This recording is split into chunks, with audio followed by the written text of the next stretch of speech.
Bing, and I finally got that plat. Does that sound like you? After playing and replaying for so many hours, all just for a trophy.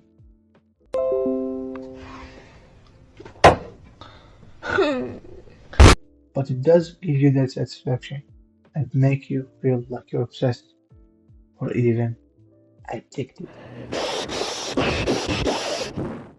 But where did achievement even come from? Did we just find them lying on the street somewhere and decide, yep, let's add those? Well, of course not. They had to start somewhere, evolving from simple flexing to an entire gaming culture. So let us deep dive into the history of achievements.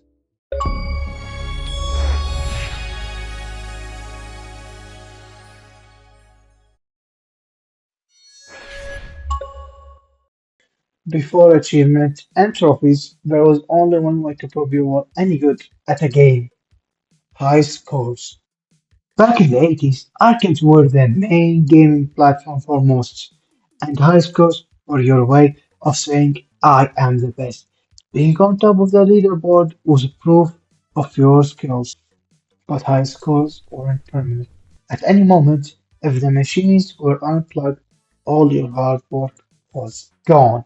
Unless you took a photo, there was no way to feel superior unless you climbed back to the top.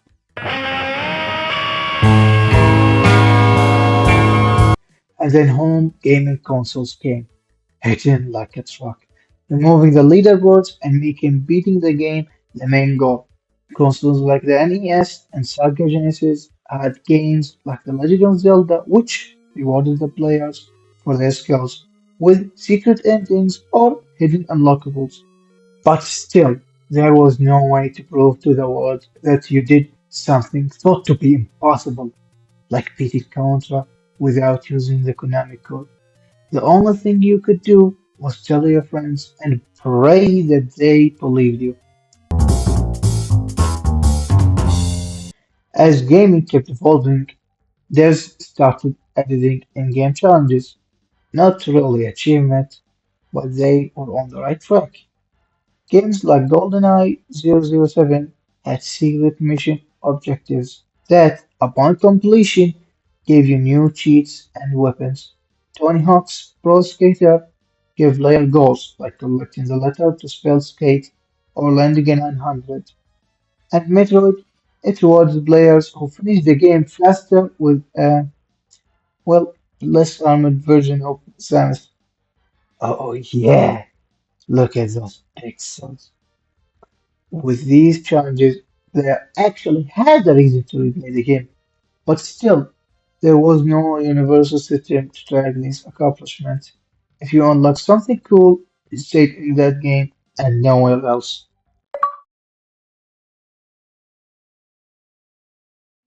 For the first time ever, games had a way to record your feats and accomplishments. Every game came with a list of achievements you could complete to earn points. Those points are used for your game score. Get enough points and your game score level grows, letting you compare your level with your homies worldwide. Suddenly, players weren't just playing to finish the game, they were seeking that challenge. Replaying games became more enjoyable, and finishing every single achievement became addictive.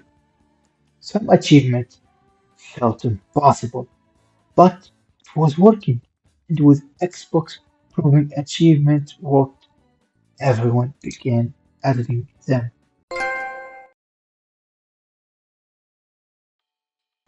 But Microsoft wasn't the only one knowing what's going on in the gaming world. Sony saw what Xbox was doing and thought, hey, we can do that too, but make it fancier. In 2008, Sony introduced the trophy system, and oh boy, did they take it to the next level!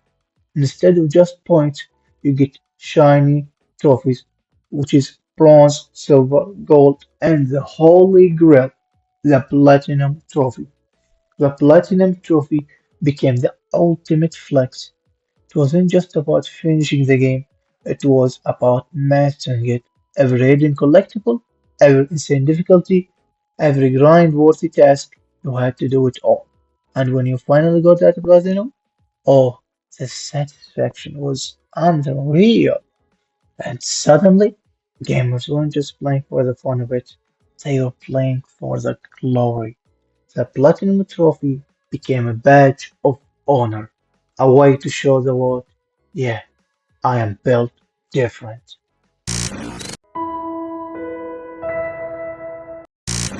But the achievement revolution didn't stop there.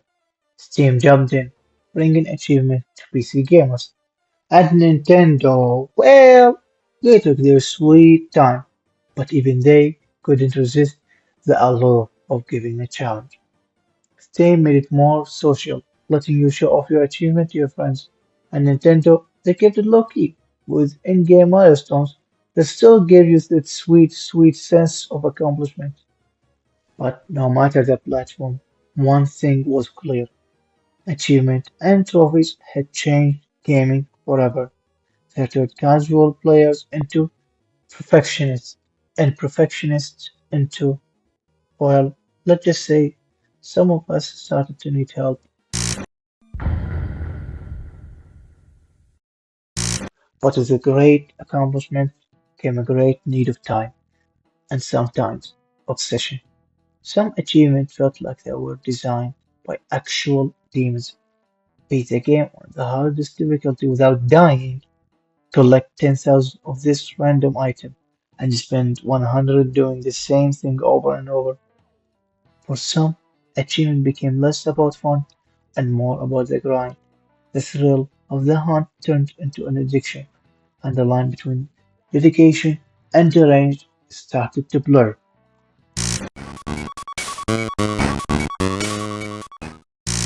So where do we go from here? Achievement and trophies have come a long way, but the future is looking even crazier with VR, AR, and who knows what else on the horizon.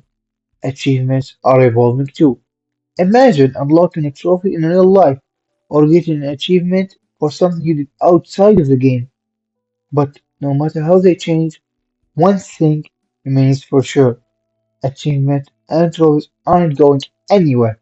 They have become part of gaming culture, a way to challenge ourselves and show off, and maybe even lose a little sanity in the process.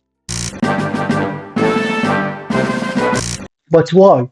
Why do we care so much about achievement and trophies? What is it about that little ping that makes us feel so good? Turns out it's all about dopamine, the feel-good chemical in our brain.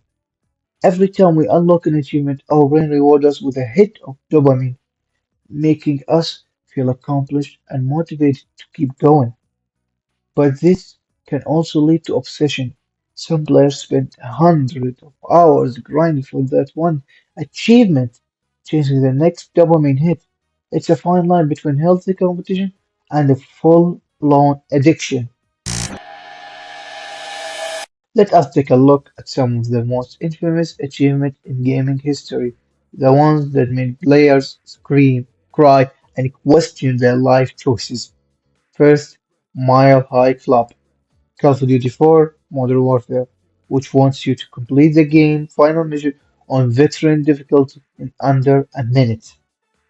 Second, we have seriously Gears of War, kill 10,000 enemies and multiplayers. Like, this is not even possible, I think.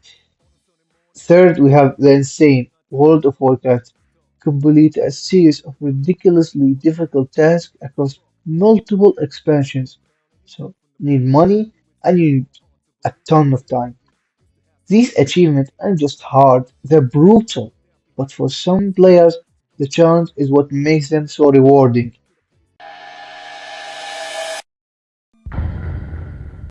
Achievements and trophies aren't just about personal satisfaction. They have become a cultural phenomenon. Platforms like Twitch and YouTube have turned achievement hunting into a spectator sport. Players share their journeys, celebrate their victories, and cry over their failures. And let's not forget the memes. From Touchgrass to Platinum Gang, achievements have become a language of their own, uniting gamers across the world. So after all those hours, all that grinding, and all those moments of pure anger, you finally got that plat. Was it worth it? Absolutely, because at the end of the day, it's not just about the trophy, it's about the journey, the challenge, and the right to brag that you got it. Now, go to some grace, you've earned it.